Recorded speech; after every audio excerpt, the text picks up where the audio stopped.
ونؤمن به ونتوكل عليه ونعوذ بالله من شرور أنفسنا ومن سيئات أعمالنا من يهده الله فلا مضل له ومن يضلله فلا هادي له ونشهد أن لا إله إلا الله وحده لا شريك له ونشهد أن سيدنا ومولانا محمدا عبده ورسوله أرسله بالحق بشيرا ونذيرا وداعيا إلى الله بإذنه وسراجا منيرا أعوذ بالله من الشيطان الرجيم بسم الله الرحمن الرحيم ما كان محمد أبا أحد من رجالكم ولكن رسول الله وخاتم النبيين وكان الله بكل شيء عليما صدق الله المولانا العظيم সবাই দুরূদ শরীফ পড়েন। যিনি দুরূদ শরীফ পড়বেন আপনার গুনাহ মাফ হয়ে যাবে। আপনার নাম, আপনার বাবার নাম, দাদার নাম, পুরো ঠিকানা লিখে ফেরেশতারা এখনই মদিনা শরীফের নবীজির হাতে পৌঁছায় দিবে। সুবহানাল্লাহ। বলেন আল্লাহুম্মা সাল্লি আলা মুহাম্মাদ ওয়া আলা আলি মুহাম্মাদ কামা সাল্লাইতা আলা ইব্রাহিম ওয়া আলা আলি ইব্রাহিম ইন্নাকা হামিদুম মাজিদ। اللهم بارك على محمد وعلى آل محمد كما باركت على إبراهيم وعلى آل إبراهيم إنك حميد مجيد الحمد لله। জামিয়া উম্মে হাবিবা মহিলা মাদ্রাসার আজকে ইসলামী মহাসম্মেলন, এই সম্মেলনের জনাব সাহেবে সদর হযরত উলামায়ে কেরাম উপস্থিত সুধী মণ্ডলী। রাত বেড়ে যাচ্ছে, শীতের দিন, আবার আমাদের ফজরের নামাজ পড়তে হবে, ঠিক কিনা বলেন? আর আমরা এত ব্যস্ত, এখন আর ওয়াজ নসিহত করার সময় নাই, রাষ্ট্র মেরামত করতে হবে, ঠিক কিনা? ৫৩ বছর ওয়াজ হয়েছে, কি ফায়দা হয়েছে? সিদ্ধান্ত নিতে হবে। মাথায় টুপি নাই, গালে দাড়ি নাই, ওযুর আগে মেসওয়াক নাই, খাওয়ার আগে দস্তরখান নাই। কথা বললে মিথ্যা বলে, খাইলে হারাম খায়। নেতা হলে দুর্নীতি করে, সরকারি কর্মকর্তা হলে কুত্তার গু খাওয়ার মতো ঘুষ খায়। এই হারামখোরদের হাতে রাষ্ট্র আর দেব না, ঠিক আছে? সবাই একমত? বরং আমরা এমন ব্যক্তিদের হাতে রাষ্ট্র দেব যারা আল্লাহওয়ালা, আলেম, বুজুর্গ, কম চুরি করবে না, মানুষ ঠকাবে না। তাই আপনাদেরকে বলবো, আমি প্রায় পড়ি, আজকেও ঢাকায় যে উত্তরা ১ লক্ষ লোক, ওই মাপে ১ লক্ষ লোক দেশ বিদেশের, পাকিস্তানের শীর্ষ সব বুজুর্গ ওলামায়ে কেরাম এসেছেন।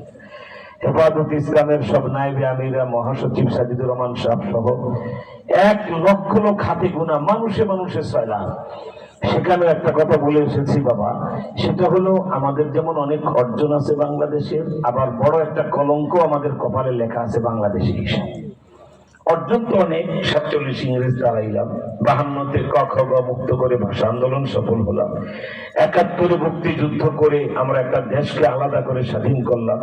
এই মাত্র ৫ মাস আগে বাংলাদেশের ১৮ কোটি মানুষকে মুক্ত করার জন্য বৈষম্যবিরোধী ছাত্ররা মক্কা রক্ষার আবাবিল পাখির মতো অবতীর্ণ হয়েছিল, ঠিক কিনা বলে? তাদের ১ মাস ৬ দিনের আন্দোলনে হাসিনার অহংকার, গর্ব সব মাটির সাথে মিশে গেছে, ঠিক কিনা? এখন আপনাদের সামনে প্রশ্ন, এত আমাদের বিজনবা হয়, সফলতা, এত কৃতিত্ব, কিন্তু একটা বড় কলঙ্ক আমাদের কপালে, সেটা হলো ৫৩ বছর আমরা আত্মস্বীকৃত খুনিকেও রাষ্ট্রপতি বানিয়েছে। এই বাংলাদেশ এখন কিন্তু লন্ডন হাইড পার্ক আমি কথা বলছি না, অত্যন্ত সচেতন জনগণ, তাদেরকে নিয়ে কথা বলছি।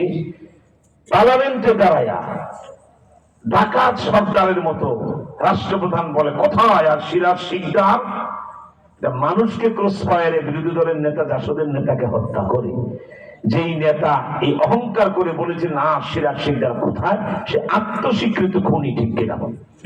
এই বাংলাদেশ, তাকেও কিন্তু তোমরা রাষ্ট্রপতি বানিয়েছ। আত্মস্বীকৃত লম্পট 5 বছর জেল খেটে জেল থেকে বের হয়েছে।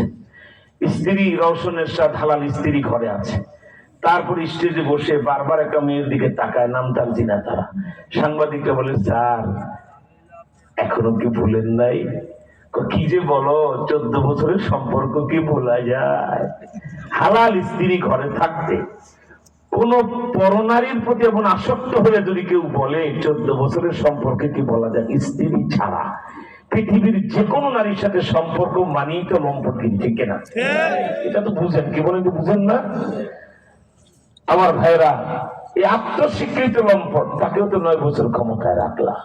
এই জাতি খুনি, সন্ত্রাসী, প্রতারক, ভোটের আগে কথা বলে একরকম, ভোটের পরে কাজ করে আরেক রকম, এদেরকে ক্ষমতায় বসিয়েছে। কিন্তু এই মাত্র যে বাচ্চাটা বাংলাদেশে জন্ম নিল এই ধরেন মাগরিবের পরে, আর 100 বছরের বুড়ো যিনি, সকলের কপালে একটা কলঙ্ক লেখা, কালো দাগ স্পট পড়া, এই জাতি 53 বছরে খুনি, সন্ত্রাসী, লম্পট বাটপারদেরকে রাষ্ট্র ক্ষমতায় বসিয়েছে। বদনসিব এই জাতির কোন একজন আল্লাহওয়ালা আলেমকে প্রধানমন্ত্রী, রাষ্ট্রপতি আজও বানাইতে পারে নাই। এটা সবচেয়ে বড় ব্যর্থতা আমাদের, ঠিক কিনা বল? তোমরা পারো নাই, কিন্তু আফগানের জনগণ আর তালেবানরা পেরেছে। তোমার বাংলাদেশে জিয়া পরিবার, মুজিব পরিবার আছে, আফগানিস্তানে এরকম রাজা বাদশার পরিবার নাই। আন্তর্জাতিক ভাবে এখনই গুগলে সার্চ দিয়া দেখো, 10টা জিয়া পরিবারের চেয়ে আফগানিস্তানের জহির, বাদশাহ জহিরের পরিবার আরো মর্যাদাবান, আরো সম্মানিত, ঠিক কিনা? 50টা জিয়া পরিবার চেয়ে বাদশাহ আমানুল্লাহর পরিবার আরো মর্যাদাবান আফগানিস্তান। কিন্তু আফগানের জনগণ এবার সিদ্ধান্ত নিয়েছে, কোন প্রিন্স, রাজপুত্রকে আর আফগানের ক্ষমতায় বসাবো না। 40 বছর যুদ্ধ করে যখন রাশিয়া আমেরিকাকে আমরা তাড়িয়েছি, এবার এই আফগানের সবচেয়ে বড় আলেম, যে সবচেয়ে বড় বুজুর্গ, যে যিনি সেজদা দিবেন জমিনে, খবর হবে আল্লাহ পাকের আরশ, এমন একজন বুজুর্গকে বের করে তার হাতে ক্ষমতা দিয়েছে। তার নাম মোল্লা হেবাতুল্লাহ আখন্দ জাদা।